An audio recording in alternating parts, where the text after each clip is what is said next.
오늘도 이렇게 금요기도에 나오셔서 함께 기도하고 또 이곳에 나오신 여러분들을 주님의 이름으로 축복하고 환영합니다. 11월이 되면서요, 나라에서는 위드 코로나라고 이야기하면서 방역의 방법을 전환한다고 이야기하고 있습니다. 위드 코로나가 되면 우리의 삶이 어떻게 변화가 될지 기대도 되지만 또 한편으로는 두려운 마음이 생기는 것도 사실입니다. 사실 우리가 코로나에 감염되는 것도 굉장히 두렵지만은요, 그것보다 더 두려운 것은 코로나가 존재하는 것만으로 우리에게 주는 그 심리적인 압박감, 또 환경적인 압박감이 더 두려운 것 같습니다. 여러분도 혹시 코로나 블루라고 들어보셨나요? 코로나와 우울하다라는 블루를 합성하여 만든 단어인데요, 코로나가 오래 지속되면서 집에만 있다 보니까요, 다른 사람들과 교제할 수 없고 만날 수 없고 관계가 어려워지면서 정신적으로 스트레스를 많이 받게 되고 이로 인한 우울증이 생기는 것을 코로나 블루라고 이야기하더라고요. 근데 이제는 코로나 블루만 있는 게 아니라 코로나 레드도 이야기하더라고요. 코로나 레드는 코로나 블루로 인한 우울이나 불안의 감정이 분노로 폭발하는 상태를 말하더라고요. 우리 아이들이 학교에 자주 못 갑니다. 학교에 가지 않고 집에 있다 보니까 이 아이들과 이 부모 간의 이 분쟁이 높아지면서 이렇게 분노가 표출되는 것 같아요. 저희 집도 보면 가끔씩 이렇게 분노가 폭발하면서 코로나 레드가 무엇인지를 이렇게 느낄 때가 있는 것 같습니다. 또 코로나 블랙이라는 말도 있습니다. 코로나 레드, 분노를 넘어서서 좌절, 절망, 암담함을 느끼는 단계를 코로나 블랙이라고 이야기하더라고요. 코로나는 이제 단순한 질병을 넘어서서요, 우리에게 우울감과 더불어 많은 고통과 어려움을 주고 있습니다. 상상할 수도 없을 만큼의 많은 문제들을 우리 사회에 미치고 있는 것이죠. 우리는 이 세상을 주관하시는 하나님을 믿는 자들입니다. 그렇다면 이런 코로나를 바라보면서 하나님 앞에 의문이 생기는 거죠. 도대체 왜 하나님 우리에게 이런 코로나와 같은 고통과 고난을 주시는 것일까요? 하나님이 코로나를 통하여서 우리에게 어떤 메시지를 전달하고 싶으신 것일까요? 오늘 말씀을 통해서 그 이유를 함께 생각해보고 코로나와 같은 고난 앞에서 우리가 이를 어찌 바라봐야 될지 고민하며 은혜를 나누어 보고자 합니다. 오늘 본문에 보면 14절에 이렇게 이야기합니다. 우리 14절 말씀 함께 읽어보도록 하겠습니다. 5장 14절 시작. 내가 에브라임에게는 사자 같고 유다 족속에게는 젊은 사자와 같으니 바로 내가 움켜갈지라. 내가 탈취하여 갈지라도 건져낼 자가 없으리라. 여러분, 14절의 말씀은요, 이스라엘을 향한 하나님의 심판을 이야기하고 있습니다. 호세아서 4장에서부터 이스라엘을 책망하고 계셨던 하나님이 5장에 와서는 교만한 이 이스라엘 백성들을 심판하시겠다 말씀하십니다. 그리고 14절에 이렇게 기록하고 있는 것이죠. 14절에 언급한 이 에브라임이라는 것은요, 북이스라엘을 의미합니다. 당시에 이스라엘은 남유다와 북이스라엘로 나눠져 있었는데요, 남유다는 유다 지파와 베냐민 지파로 구성되어 있고 북이스라엘은 나머지 10개 지파로 구성되어 있습니다. 그런데 이 북이스라엘에서 에브라임 지파가 가장 영향력이 있었기 때문에 통상적으로 에브라임 부를 때는 북이스라엘 전체를 칭하고 있는 것입니다. 남유다도 마찬가지입니다. 유다 지파가 강하게 영향력을 발휘하고 있기 때문에 유다라고 말하면서 남유다를 전체를 말하고 있습니다. 그래서 14절에 에브라임과 유다를 언급하는 것은 이스라엘 전체를 향한 하나님의 심판의 메시지를 말하고 있습니다. 하나님은 두 나라를 심판하실 때 이렇게 말하고 있습니다. 내가 에브라임에게는 사자 같고 유다 족속에게는 젊은 사자와 같다라고 말씀하십니다. 사자, 젊은 사자는 육식 동물 중에서도 가장 강력한 동물입니다. 하나님이 사자의 이미지를 통하여서요, 하나님의 심판이 얼마나 무서운가 이것을 분명하게 표현하고 있습니다. 또 14절 하반절은 이렇게 이야기합니다. 내가 움켜갈지라, 내가 탈취하여 갈지라도 건져낼 자가 없으리라. 하나님의 심판이 임할 때, 탈취하고 움켜쥘 때 하나님의 심판으로부터 이들을 구원해 줄 사람이 아무도 없을 것을 분명하게 말하고 있습니다. 하나님의 말씀처럼요, 북이스라엘과 남유다는 아수르와 또 바벨론에 의해서 철저하게 멸망당합니다. 정말 역설적인 것은요, 이 멸망당한 이 나라들이요, 북이스라엘과 남유다가 그토록 의지하였던 나라였다라는 겁니다. 이스라엘 백성들은 세상적으로 이렇게 강대했던 두 나라를 통해서 우리가 구원을 받지는 않을까, 우리를 지켜주지는 않을까, 그렇게 의지했습니다. 그러나 그렇게 의지했던 나라들에 의해서 남유다가 북이스라엘이 멸망당하였습니다. 이들의 멸망을 바라보면서요, 세상에서 의지하는 것들이 하나님의 심판 앞에서 얼마나 부질없는 것인가, 얼마나 허무한 것인가를 분명하게 잘 보여주고 있는 것 같습니다. 그리고 나서 15절에 호세아가 이렇게 이야기합니다. 그들이 그 죄를 뉘우치고 내 얼굴을 구하기까지 내가 내 곳으로 돌아가리라. 그들이 고난받을 때에 나를 간절히 구하리라. 여러분, 이 15절의 말씀은요, 지금 하나님이 사자가 되어서 북이스라엘을 또 남유다를 움켜쥐고 심판하지만 그것이 영원한 심판으로 끝나는 것이 아니라 다시 회복의 때가 있음을 말해주고 있습니다. 지금 하나님은 타락한 범죄한 이스라엘 백성들을 떠나시려 합니다. 그리고 내가 원래 계셨던 곳, 하나님이 원래 있던 곳으로 가시겠다 말씀하십니다. 그러나 그곳에 계속 머물러 계시는 것이 아니라 이스라엘 백성들이 죄를 뉘우치고 그리고 고난 가운데 하나님 앞에 간절히 구할 때 다시 하나님께서 이스라엘 백성들에게 돌아오실 것을 암시하고 있는 것입니다. 14절의 말씀이 심판을 얘기했다면 15절의 말씀은 그 안에서 다시 회복을 이야기하고 있는 것입니다. 우리는 이 본문의 말씀을 통해서요, 하나님이 우리 인간을 교정하실 때, 바꾸어 가실 때 하나님의 패턴들을 생각해 볼 수 있습니다. 첫 번째 생각해 볼 수 있는 하나님의 패턴은, 하나님은 결코 죄악을 좌시하지 않는다라는 것입니다. 하나님의 부르심을 받았고 선택을 받은 민족이라 하더라도요, 하나님 앞에서 제대로 서 있지 않다면 하나님의 무서운 심판이 임하는 것입니다. 우리가 젊어서, 우리가 어렸을 때, 청년의 때에 아무리 열심히 하나님을 위해서 봉사하고 하나님을 섬겼다 하더라도 지금 내 모습이 죄악 가운데 놓여 있다라면 우리에게 하나님의 심판은 반드시 찾아오게 되는 것이고, 그 심판을 통해서 우리가 얼마나 연약하고 부족하며 죄악된 존재인가를 깨우쳐 주시는 분이 바로 하나님이십니다. 또 생각해 볼 수 있는 두 번째 패턴은, 하나님의 심판은요, 우리를 완전히 죽이고 버리기 위한 심판이 아니라 다시 회복시키기 위한 심판이라는 것입니다. 하나님은 심판의 메시지 뒤에 항상 회복의 메시지를 전달해 주고 있습니다. 저는 이 두 가지 패턴 속에서 우리가 주목하고 싶은 건, 하나님의 그 크신 사랑과 은혜와 긍휼은요, 그 긍휼이, 은혜가 임하기에 앞서서 인간의 비참함과 무가치함, 특별히 죄악을 철저히 깨닫게 할 수 있도록 고난을, 역경을, 어려움을 반드시 주신다라는 것입니다. 사자와 같은 심판이 이스라엘에게 임한 후에, 그리고 15절의 심판을 통해서 그들에게 은혜가 임하는 것입니다. 이 모습은요, 성경에서 계속해서 반복되는 우리 하나님의 모습이기도 합니다. 특별히 사사기에 보면 그 패턴이 계속해서 반복됩니다. 왕이 없던 시절, 자기 소견에 옳은 대로 행하던 그 시절에 하나님은 이스라엘 백성들을 심판하십니다. 특별히 주변 국가, 힘 있는 나라들을 통하여서요, 이스라엘을 힘들게 하십니다. 그리고 그 고난은, 그 심판은 백성들로 하여금 하나님 앞에 회개하고 간구하게 하는 것이죠. 그런 회개와 부르짐 끝에 하나님은 이스라엘 백성들에게 사사를 불러주셔서 그들에게 평안을, 회복을 더하여 주시는 겁니다. 그래서 사사기에 많이 표현되는 문장이 무엇인가 하면, 이스라엘 자손들이 누구누구를 몇 년 동안 섬겼더라, 이 문구가 많이 반복되고 있습니다.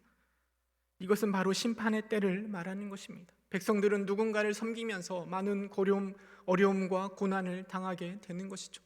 또 계속해서 반복되는 구절은요, 사사 누구누구가 사는 동안에 그 땅이 몇 년 동안 평안하였더라, 그리고 사사 누구누구가 죽었더라, 이렇게 이야기합니다. 사사가 살아있는 동안에 하나님의 은혜가 그들에게 계속해서 임하고 있는 것이죠. 출애굽기에 보면 출애굽 당시에도 이런 동일한 패턴들이 계속해서 반복됩니다. 400년 동안 애굽에서 종노릇하던 이스라엘 백성들에게 출애굽 직전에 더없이 많은 학대와 어려움이 찾아옵니다. 그리고 그 학대 끝에 하나님께서는 모세를 통하여 애굽을 출애굽시키시는 것이죠. 홍해 앞에서 이스라엘 백성들을 쫓아오던 애굽 군대로 인하여서 백성들은 크게 두려움에 떨었습니다. 홍해가 가로막혀 있고 군대가 쫓아올 때 그 절제절명의 순간에 하나님은 홍해를 가르시고 놀라운 은혜를 이스라엘 백성들에게 베풀어 주시는 거죠. 40년의 광야의 고난 가운데 그 광야의 생활 이후에 이스라엘 백성들에게 젖과 꿀이 흐르는 가나안 땅이 허락된 것입니다. 신명기 8장 2절 3절은 이렇게 기록하고 있습니다. 내 하나님 여호와께서 이 40년 동안에 내가 광야길을 걷게 하신 것을 기억하라. 이는 너를 낮추시며 너를 시험하사 내 마음이 어떠한지 그 명령을 지키는지 지키지 않는지 알려 하심이라. 너를 낮추시며 너를 줄이게 하시며 또 너를 알지 못하며 내 조상들도 알지 못하던 만나를 내게 먹이시는 것은 사람이 떡으로만 사는 것이 아니요 하나님의 입에서 나오는 모든 말씀으로 사는 줄을 내가 알게 하려 하심이니라. 여러분, 하나님은 40년 광야 생활을 통하여서 이스라엘 백성들을 철저히 낮추십니다. 그리고 깨닫게 하시는 거죠. 아, 내가 하나님의 말씀으로 살아가는 존재들이구나.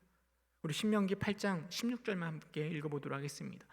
신명기 8장 16절.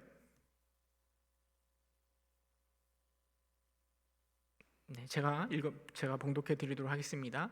내 조상들도 알지 못하던 만나를 광야에서 내게 먹이셨나니 이는 다 너를 낮추시며 너를 시험하사 마침내 내게 복을 주려 하심이니라.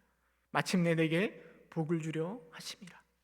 하나님께서는 광야의 40년의 그 기간을 통하여서요, 고난을 통하여서 백성들을 철저히 낮추시고요, 그리고 이를 통하여서 마침내 백성들에게 복을 주시고자 하셨던 것입니다. 여러분, 우리는 고난 뒤에 복을 주시는 이 하나님의 패턴을 기억해야 될 것입니다. 왜냐하면 이 패턴을 통해서요, 인생 가운데 찾아오는 고난, 코로나 앞에서 그 고난 속에서 우리는 신앙의 눈으로 이것을 어떻게 바라봐야 할지에 대한 지혜를 얻을 수 있기 때문입니다. 우리 호세아 말씀으로 다시 한번 돌아가 볼까요? 14절에 하나님은 분명 심판을 이야기하고 계십니다. 그리고 15절에는 언제까지 그 심판 임할 건지, 언제 돌아오실 건지를 말씀하고 계시는데, 우리 15절 말씀을 우리 함께 다시 한번 읽어보도록 하겠습니다. 호세아서 5장 15절 함께 읽겠습니다. 시작. 그들이 그 죄를 뉘우치고 내 얼굴을 구하기까지 내가 내 곳으로 돌아가리라. 그들이 고난 받을 때 나를 간절히 구하리라. 언제 하나님의 심판이 멈추고 언제 하나님이 돌아오실 것인가 분명하게 이야기해 주고 있습니다. 그들이 죄를 뉘우친 후에, 정확하게 말하면 죄를 깨닫고 자신의 어리석음을 뉘우치고 그리고 죄로 인하여서 하나님의 얼굴을 구한 이후에 하나님께서 다시 돌아오셔서 그들에게 은혜를 베풀어 주실 것을 이야기하고 있는 것이죠. 성경에 보면 까닭 없이 고난을 받은 자가 있습니다. 바로 욥입니다. 욥은 자신이 받는 고난을 이해할 수가 없습니다. 왜 받는지, 왜 이런 어려움이 찾아오는지 알 수도 없습니다. 그리고 친구들과의 대화 속에서 자신의 억울함을 하나님 앞에 이야기합니다. 원망 아닌 원망, 왜 나에게 이런 고난을 주시는지 하나님을 향해서 항의하는 내용들이 욥기에 가득 차 있습니다. 근데 나중에 하나님께서요, 욥에게 이렇게 물어보십니다. 욥기 38장 2절에 보면 하나님 이렇게 질문하십니다. 무지한 말로 생각을 어둡게 하는 자가 누구냐? 세상의 이치를 다 알지도 못하고 하나님의 기쁜 뜻을 알지도 못하며 고난만 바라보면서 생각을 어둡게 하고 자신의 고난과 고통에 대해서 항의하고 불평하는 욥을 하나님 이렇게 꾸짖고 계시는 것입니다. 온전하고 정직하며 하나님을 경외하며 악에서 떠난 자가 욥이었는데요, 욥을 바라보면서도 하나님은 이렇게 말씀하셨다라면 오늘 죄악 가운데 살아가는 우리들은 너무나 당연한 것 아닙니까? 고난과 어려움 속에서 나의 무죄함을 하나님 앞에 주장하는 것이 아니라, 나의 억울함을 하나님 앞에 토로하는 것이 아니라, 고난과 어려움 앞에 나의 죄를 바라보고 나를 뉘우치는 것은 너무나 당연한 믿는 자의 모습일 것입니다. 여러분, 코로나의 상황이 우리를 힘들게 합니까? 코로나가 아니어도 우리는 말할 수 없는 고난과 어려움 속에 놓여 있을 수 있습니다. 그러나 우리가 그 고난 앞에서 원망하고 하나님 앞에 불평하기에 앞서서 내 모습을 돌이켜보고 내 모습을 뉘우치는 것이 바로 성경의 가르침입니다. 우리가 뉘우쳐야 할 죄가 무엇인지를 생각해 보아야 하는 것입니다. 그럼 하나님 입장에서 한번 생각해 보시기 바랍니다. 왜 도대체 하나님은 우리에게 은혜를 베풀어 주시기에 앞서서 왜 이렇게 우리를 힘들게 하시는 걸까요?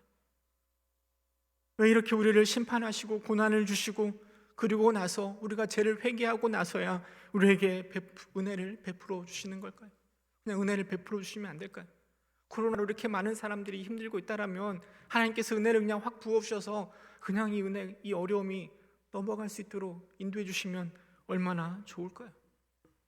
근데 하나님 입장에서 곰곰이 생각해 보면 무작정 은혜를, 제가 만약에 하나님이어도요 무작정 은혜를 베풀지는 않을 것 같습니다. 왜냐하면 자녀를 키워보면서요, 부모된 입장에서 생각해 보면 무작정 은혜를 베푸는 것은 아이를 망치는 지름길이기 때문입니다. 아이를 바르게 키우고 싶다라면 은혜를 베풀어 주고 싶은 마음이 마음속에 가득하다 하더라도요 분명한 깨달음이 우리 아이에게 선행되기 전까지 꼭 참고 기다리는 겁니다. 아이가 그 잘못을 깨닫고 그 잘못을 인정하고 나서야 아이를 안아주는 것이죠. 만약에 우리가 죄를 뉘우치지도 않았는데 하나님께서 우리에게 무작정 은혜만 베풀어 주신다면 우리는 하나님에 대한 잘못된 인식을 가질 수 있습니다. 여러분, 우리 하나님은요 사랑의 하나님이십니다. 그러나 우리 하나님은 공의로우신 하나님이십니다.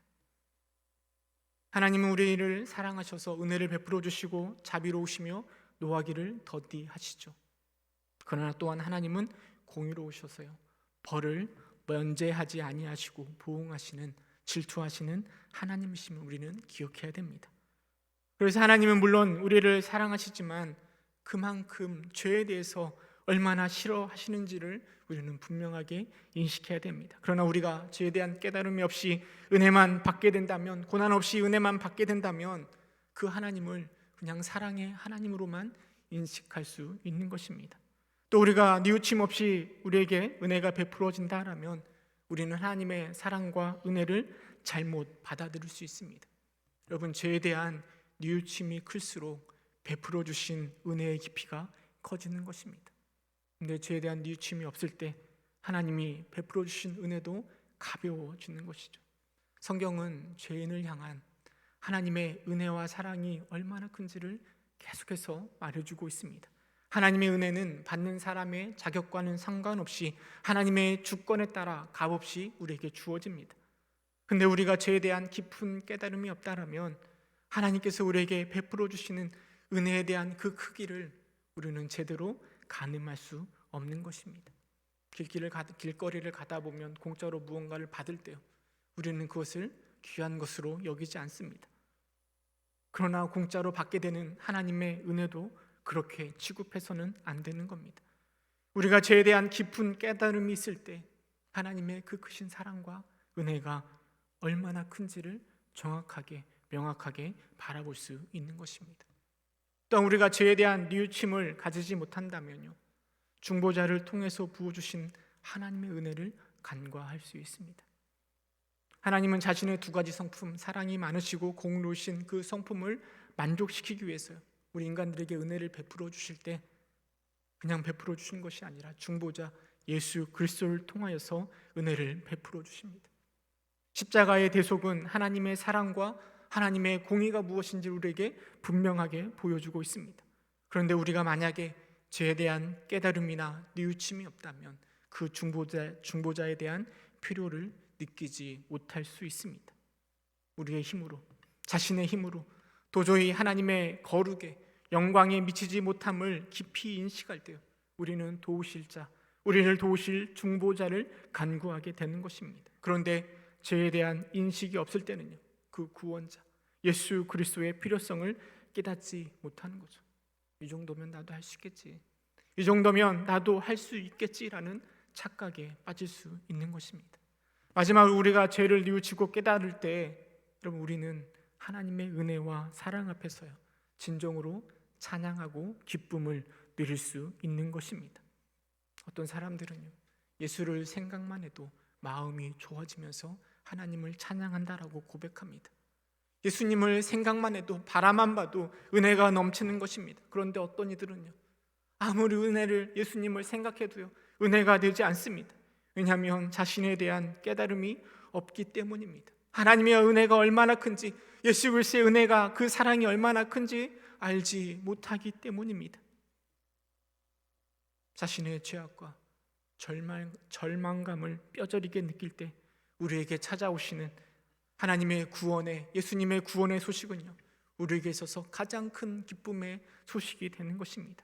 그 사랑 앞에서요 우리의 기쁨과 우리의 찬양의 소리는 더욱 커지게 되는 것입니다. 그리고 그런 죄에 대한 뉘우침 속에서 하나님의 얼굴을 간절히 구할 때 하나님의 크신 사랑과 은혜와 회복이 우리에게 임하는 것입니다. 단식하던 욥에게 던진 하나님의 질문을 통해서요 욥이 자신의 죄악의 모습을 다시금 돌이켜보고 생각해보고 욥이 마지막에 이렇게 고백합니다. 욥기 42장 5절에 보면요 내가 주께 대하여 귀로 듣기만 하였사오나 이제는 눈으로 주를 배움나이다. 고난을 통해서요 전에는 욥이 귀로만 듣던 하나님을 이제는 그 고난을 통해서 눈으로 바라본다라고 고백하고 있습니다. 하나님을 더 가까이 느끼고 있는 욥의 고백이라는 것이죠.